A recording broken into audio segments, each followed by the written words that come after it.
Well, Larry was known for making T-shirts and buying T-shirts for everybody. And one day, I was standing right here, and I was reading a passage from the New Living Translation of the Bible from the book of Lamentations, chapter 3. And I had never read in that version before. And there were three words that just struck me. And I stopped even as I was reading it and said, wow, what a concept. And that concept was dare to hope. And Larry, as soon as he heard me talk about that, he went out and he ordered this T-shirt for me. And he gave it to me the following Sunday. And so this December, I am dedicating this message series, which I said that I wanted to do on those three words, dare to hope, to Larry and to his family and to all of us. Because I believe that hope is one of...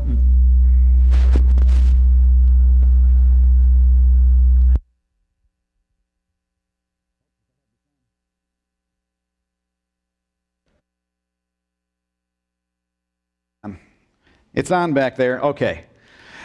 Hope is one of those virtues that can totally change the way you approach your life, the way that you approach issues in your life.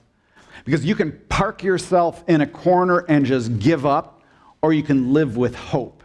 Two very different approaches. And so we are going to be looking at that this morning. And we're looking at that not just because Larry made me the T-shirt, but because it lies at the heart of the season that we're in. So what season are we in? We're not in Christmas. We are in the season that's called Advent, which is really the pre-Christmas season. But you know what? We're all good Americans, we are good Westerners, we are good capitalists, and we want our economy to chug along, and we know that the Christmas buying season is one of the most important seasons of the year for our economy. We even name a Friday after what happens on that Friday. That Friday is called Black Friday, and that's when the majority of businesses go into the black in their books because of Christmas spending. I mean, it's a big deal for us. But what we want to see today is that Advent isn't about that, but it's about something very, very different.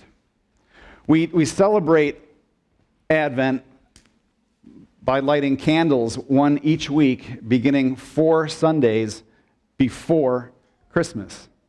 And so these 4 Sundays, these 4 weeks are a time when, well, Scandinavians would love this. Because, Scandinavians don't want to always make it about themselves. How many of you are Scandinavian? We all hear the idea of live your best life when? Now, right? Live your best life now. And Scandinavians are like, no, we can't do that. We have to wait. We have to wait for that. It wouldn't be appropriate to do that right now. I'm not worthy of that right now. And so we'd like to delay things. And for those of you who are Scandinavian, you're going to love this series. For those of you who aren't, you might have a little bit of a problem with this series. Because when you're talking about hope comes in the darkness. And that's what Advent is about. That darkness starts around Halloween. It starts as the days get longer and as we celebrate death, and a lot of Scandinavians love that. But then we get into this season right after Thanksgiving, right? And after we celebrate how thankful we are for all the things that God has given to us, we have to rush out to the store at 5 o'clock in the morning and buy more stuff on Black Friday, right? But Advent says, whoa, whoa, whoa, slow it down a little bit. There was a picture that hung in our family laundry room when I was growing up, and it was this. I always thought it was a Norman Rockwell, but it's actually a Frances Tipton Hunter picture, who also put who had her artwork displayed on the cover of the Saturday Evening Post. And this little picture is called Down But Not Out. And it really depicts kind of the aspect of Advent that I want to lift up to us this evening, or rather this morning, that we are, it kind of looks like evening outside, that we are in various seasons of our lives, in various times throughout our lives, we may be down, but we're not out. My mom hung this up because I was the youngest of 4 kids. My closest sibling was 7 years older than me. And so I was a kid who grew up pretty much as an only child, and I wanted to have a dog to replace my 2 brothers and my sister when they left the house. And so I wanted to get an Airedale, but I couldn't afford it quite yet. And my mom had this picture, and so she hung it up on the wall. And the sign over on the right-hand side over there says, "Puppies, $3." And I remember when I saw this picture, I went up to it and I counted the coins. And if I counted correctly, they add up to $2.22. You see, he's down, but not out. And my mom wanted to encourage me to save up the $150 it was going to cost to buy an Airedale, because that's what I had my heart set on. And I knew I needed it to replace Donald, Dodie, and David in my life. Not only that, she knew I was going to have the fortitude to mount a major advertising campaign to my dad, who was dead set against my having a dog. And I might feel like I was down, but not out. Good things come to those who wait, I heard a lot growing up. And have you heard that? Good things come to those who wait. And that need and waiting is what Advent is about. The word itself means arrival. It comes from a Latin word, adventus, and it means arrival, particularly of someone of importance or something of importance. And so when the church adopted this word to describe this season, and what it wanted us to do is to remember that we are getting ready to welcome somebody of great importance. But it's also an acknowledgement of having a need in our lives. And it's a waiting for that need to be met through the arrival, the advent of this one. Now, there's probably no better scripture to describe the sense of that than a part of the Christmas story that we often just kind of overlook. This actually happened after Jesus was born and he was being presented in the temple. And Jesus' parents bring him in and present him to a man by the name of Simeon. And Dr. Luke says this. He says, "Now there was a man in Jerusalem called Simeon who was righteous and devout. He was waiting for the consolation of Israel, and the Holy Spirit was about him." Now, what's that about? The consolation. He was waiting for the consolation of Israel.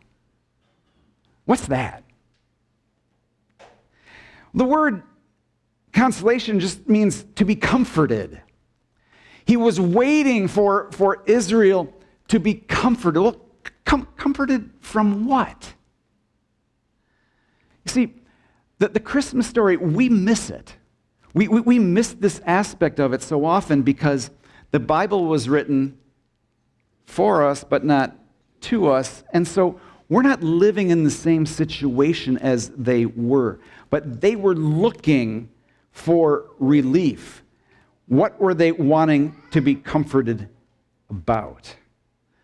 Another part of the Christmas story that we typically ignore is in Matthew chapter 1. And we ignore it for good reason, because this is the way the story of Jesus starts.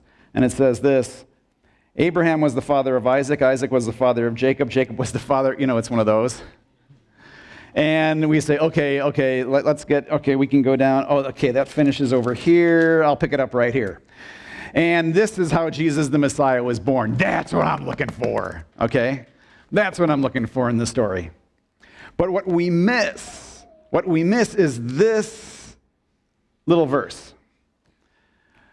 Of all those, so-and-so was born, so-and-so was born, so-and-so was born, the summary statement is right here.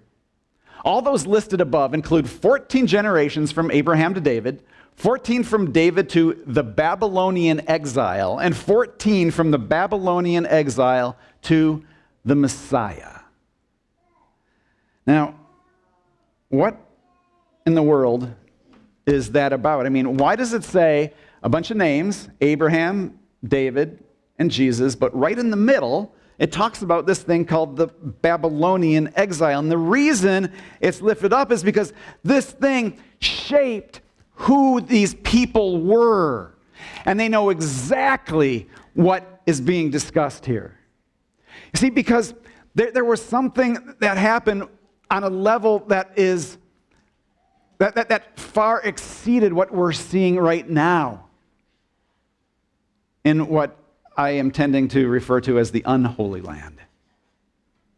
In between the battle between Israel and Hamas, who purports to be representing the Palestinian people. And that battle that happened millennia earlier happened in 589 BCE. That is, that this nation, this empire called Babylon, came into Judah, came into Jerusalem, and 3 times beat the snot out of them. The 3rd time, totally decimating the entire city and breaking down the temple that King Solomon had built. It was utter devastation. And as a result, how many of you have seen pictures of refugees over the past couple of years? As a result, the Jewish people made a mass exodus out of Jerusalem, out of Judah, and they scattered all over the world. They went north predominantly, and they went west. They went into Europe, and they went all over. The Babylonian exile. Now, that exile lasted 50 years, but it was replaced by the Assyrians, who came in and beat the snot out of the Babylonians.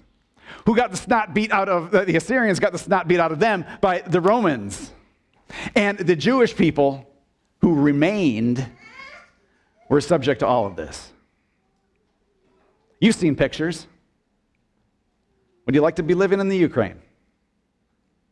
Would you like to be living in the West Bank? Would you like to be living in that region at all? We are so blessed, aren't we, to be living where we are? But it makes it difficult for us to understand this waiting, this consolation of Israel, to be waiting for something. And who were they waiting for? The Messiah, which around here, we don't just breeze over the word. We say, what does it mean? It means the hope of the world and the hope of my life. We're living in the shadow of all of these nations, all of these empires who have just beaten us up again and again and again. And God, we're looking for an answer. Over the next 3 weeks, I want to use an illustration from the Old Testament. what's called a minor prophet. His name is Habakkuk. He's minor not because of his importance, but because of the length of his book of Habakkuk. It's mercifully 3 chapters long. And it just happens to fit these next 3 Sundays. And so what we're going to do is do a flyover of this book of Habakkuk. And if you have a paper Bible, it's just a few pages back from the book of Matthew toward the very end of the Old Testament. You can find it relatively quickly, or you can look it up on your app. But Habakkuk is a prophet, and a prophet would be one who would speak to the people on behalf of God. But in this first chapter, really, Habakkuk is speaking on behalf of the people to God. He kind of changes it around a little bit because of the circumstances that he finds himself and his people in. And what's also interesting about it is that Habakkuk stands at the very beginning of that thing called the Babylonian what? Exile. And he is representing God to the people in explaining what was about to take place. It's a very, very interesting book to read in light of the Christmas story. And I'd encourage it for your reading. Would you like me to send out a little reading guide over Advent for Habakkuk? I'll work on that. So Habakkuk begins like this. How long, O Lord, must I call for help, but you do not listen? Violence is everywhere, I cry, but you do not come to save. He must be watching the 5:30 news, right? This is all I see, God. It doesn't end, and you're not changing anything. It goes on. Must I forever see these evil deeds? Why must I watch all of this misery? It reads like it was written last week. Wherever I look, I see destruction and violence. Habakkuk had a Facebook page because he says this, I am surrounded by people who love to argue and fight. The law has become paralyzed. There is no justice in the courts. The wicked far outnumber the righteous, so that justice has become perverted. Wow. So this guy is supposed to be a prophet who is representing God to the people, and he talks like this? He's lifted up, and his prophecy has been preserved? What does that tell us? What does that tell us? How many of you have ever struggled with a doubt? I'll raise my hand proudly. How many of you have ever struggled with a doubt? Now, I want you to be honest, and I want you to raise your hand. This is not one of the optional ones. How many of you have ever struggled with a doubt? How many of you have hidden your doubt?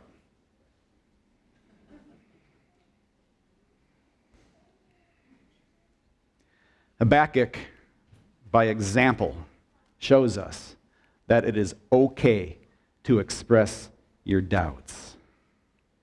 And that is what is called authenticity. Will you say that word for me? Authenticity. Which, at least in part, means it is what? Okay. Say it now. It's okay to express. Yeah, thanks for giving me permission. How about you? It's okay to express. It's okay to express each person's own doubts. Now, why is that important? Well, it's important because if you were to graph what our spiritual life looks like, it begins when we come to this realization of our need for a rescuer, our need for a savior. And we realize that despite how much we may have tried on our own, we just cannot do it. And we hear by the power of God, somehow, some way, we hear Jesus say to us, "Come and follow me." All you who are weary, who are tired, who are burned out on religion, who have just, you're at the end of yourself. Come and follow me, and I will give you rest. I'm not going to lay anything heavy on you or ill-fitting. Come and follow me, and I will show you how to live a life which is full. And we do that, and maybe we come to church. I love it when this happens. Someone makes this decision, and usually over the next course of weeks, they'll come up to me and they'll say, "That message, it was like it was just for me." How many of you ever had that feeling? And it's so cool. I even will sometimes go back on my notes because I'll say, "So what was it that was just for you?" And they'll tell me, and it's like, I never said that. But what's so cool about that is that the Holy Spirit is taking my words and applying them to a person's life, and their understanding in a way that I never intended for it, but it's in keeping with Scripture, and it might even be right there in the text, and God is speaking, and that's why I need to take off my shoes, because the place that I'm standing is holy ground. And I forgot to do that today. And that is so, so cool. Your spiritual life is up and to the right, but then life happens, right? And maybe it starts with just the smallest of things. Or maybe it starts with something big. You know, maybe you have been dedicating yourself to moral purity in your life, and then you see someone who says that they are also a Christ follower, but they are not dedicated to that to the extent that you are, and it just blows your mind that someone could be a Christ follower and be a hypocrite at the same time. Well, you have a lot to learn. But you have this blip, right?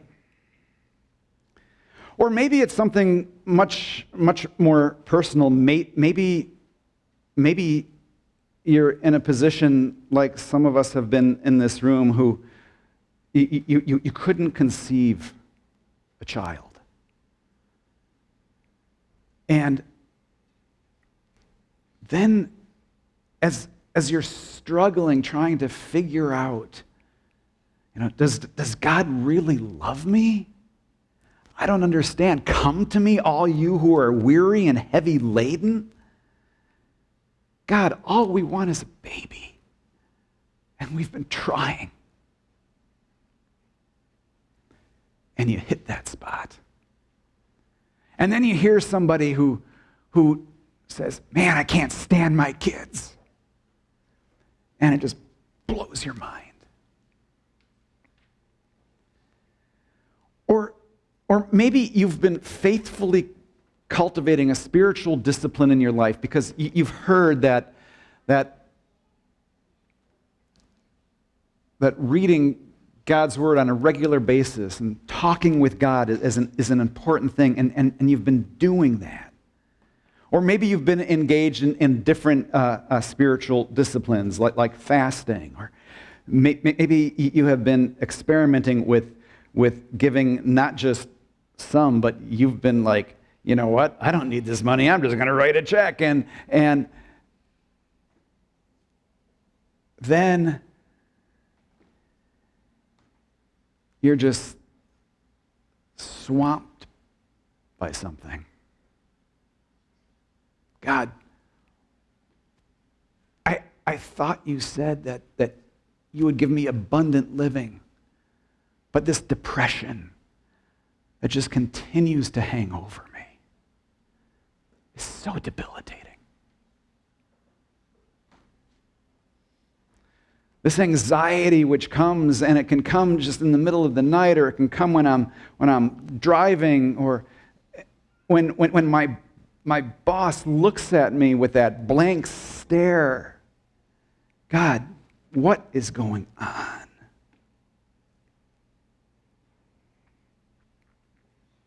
Or back to the 5:30 news. Look at all the shootings and the suffering. And have you ever said this? Hey, God, can I tell you how you ought to handle this? Have you ever kind of had that exchange with God a little bit? If you were really a loving God, I know what you would do because that's what I would do. So, God, do things the way I want you to do. You know what I'm saying? But what I want you to take away from Habakkuk is that you don't have to take those feelings, you don't have to take those doubts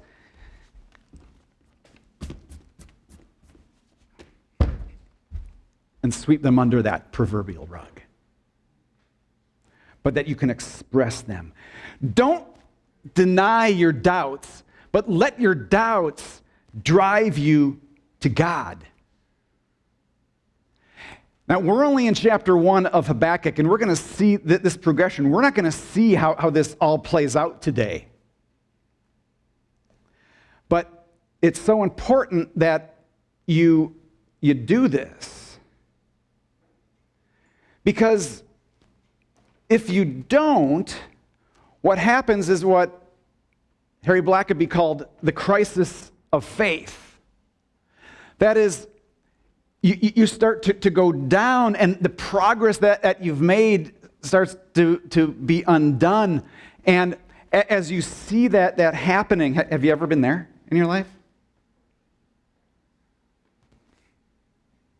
I have. You start to say, you start to think in this dichotomous way. You know, it's either off or it's on, right? Oh, well, maybe I didn't really believe. Maybe this stuff is just kind of make-believe, and you go from here and you cut back to the very beginning. You see, you think in terms of either belief or unbelief. But what you do here is absolutely critical, because there is a third way. You don't have to choose between belief and unbelief, because there is a third way. Let's continue and look at what happens with Habakkuk. So he expresses his doubts to God. He's angry with the situation. He's representing how the people around him are responding to what the people just outside of his periphery are doing. He's not even talking about the Babylonians yet. But then God responds and he says this: look around at the nations. Look and be amazed. For I'm doing something in your own day, something you wouldn't believe, even if someone told you about it. And Habakkuk says, yeah, see? My prayers are going to make a difference. And he starts to go back up on the swing, but notice then what God says in the very next verse.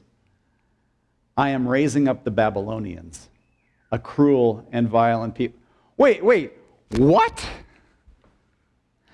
He's raising up the enemy of Israel?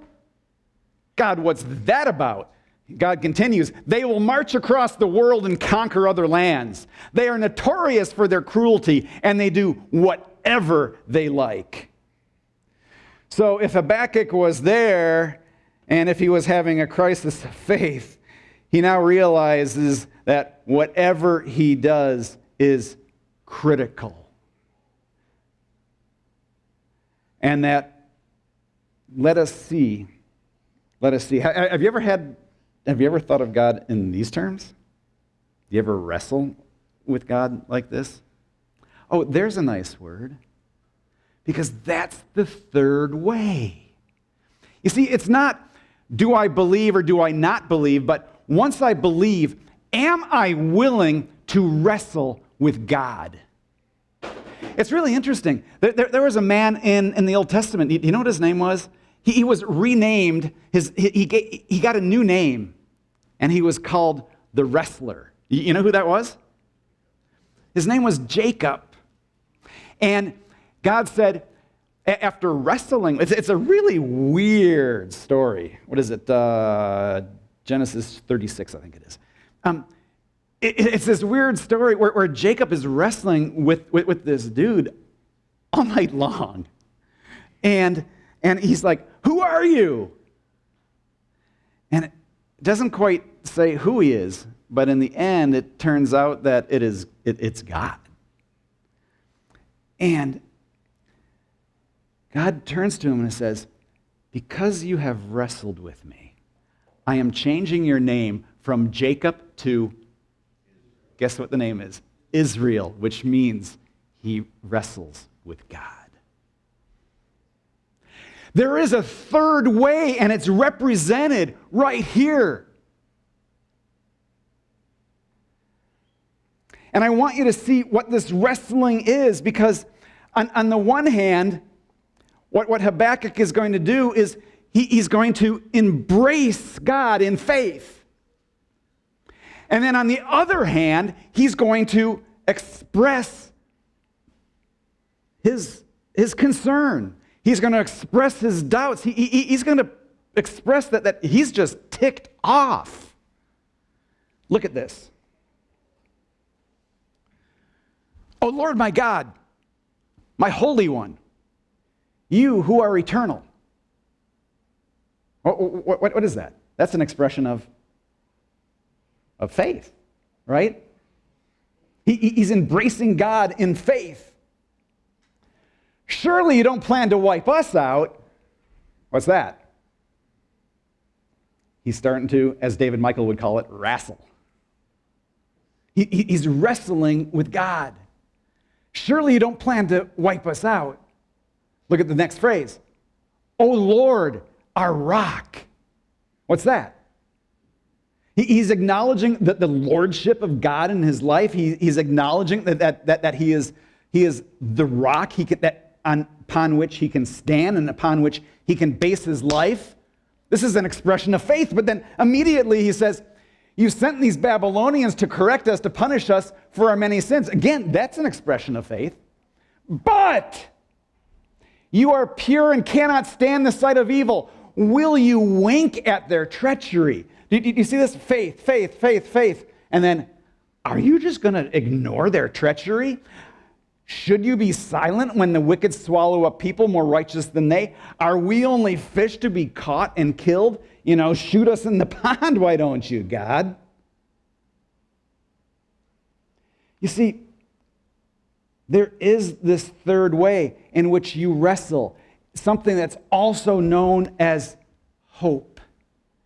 There was Simeon around the time of Jesus' birth, living his life, saying, God, I believe in you, but why? Why? You see, when we bury our doubts, we're being inauthentic with ourselves, we're being inauthentic with one another, and we're being inauthentic with God. Don't assume that God reads your mind. I mean, of course he knows what you're thinking before you even say it. But the fact that you say it gives you the chance to hear it and gives you the chance to wrestle with God about it.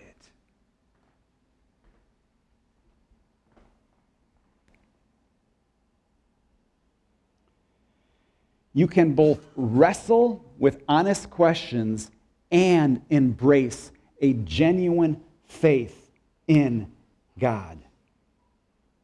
You see, when you do that, it's critical for your crisis of faith. It's critical. And as you do that, Jesus' half-brother James describes what happens in James chapter 1. He says this: when you're going through this crisis of faith, consider it pure joy, brothers and sisters. What? Whenever you face trials of many kinds, because you know that the testing of your faith produces what? So here's another trait which can so often be lacking in our culture. You see, being a Jesus follower is not just going along with the flow in our culture. It is being countercultural. Jesus was a revolutionary, and he calls us to be likewise, to be revolutionaries, and to long for things like perseverance. And so he can lift this up, and he says, because you know that the testing of your faith produces perseverance. And so now things start to move on the upswing. And he says, let perseverance finish its work so that you may be, will you say it with me? Mature and complete, not lacking anything. I love talking with people who have gone through it, because they have a maturity, they have a completeness. And even if they're still going through it, God is working and changing that trajectory.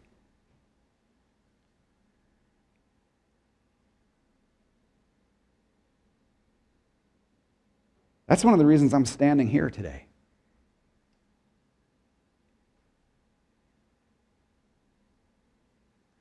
I wrestled with my faith for years as a young person, trying to figure out why in the heck would God take my mother's mobility away from both her arms and her legs. Selfishly, I thought, why did I have to be the weirdo in school who had a mother in a wheelchair?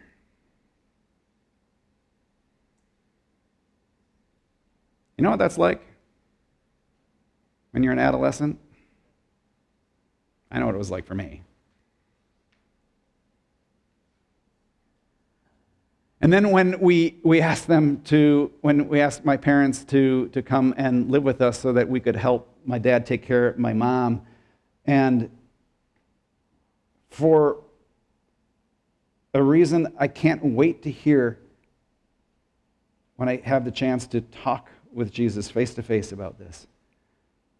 The day after they closed on the sale of their home, 2 weeks before they were to move in to the home that we had built for my mom, he took her.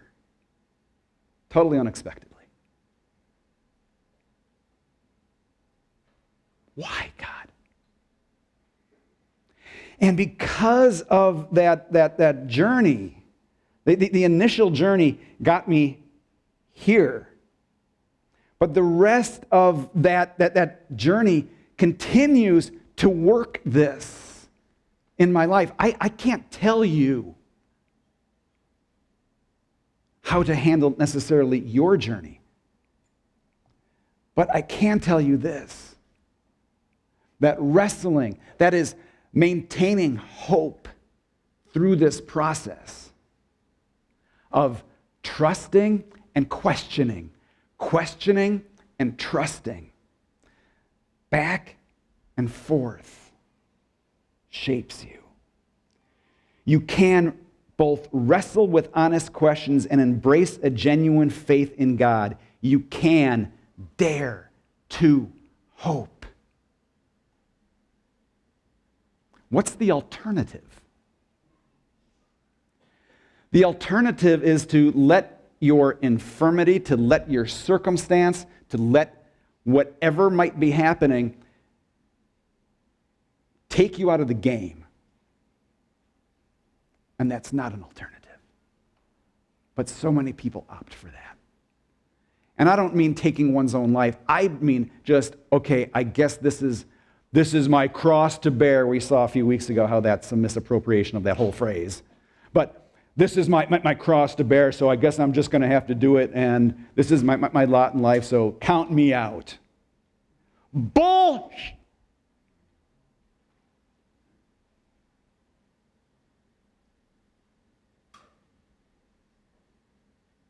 That's not hope.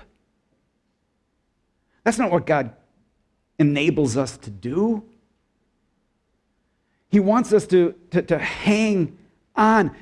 That passage from Lamentations chapter 3, when it struck me, I will never forget this awful time as I grieve over my loss. This is Jeremiah speaking.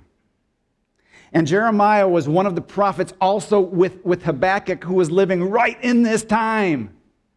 And he talks about how awful this time is and all that he is losing and what's happening in his life. And then he says, and yet I still, will you say the words with me? Dare to hope when I remember this. And you know what he goes on to say?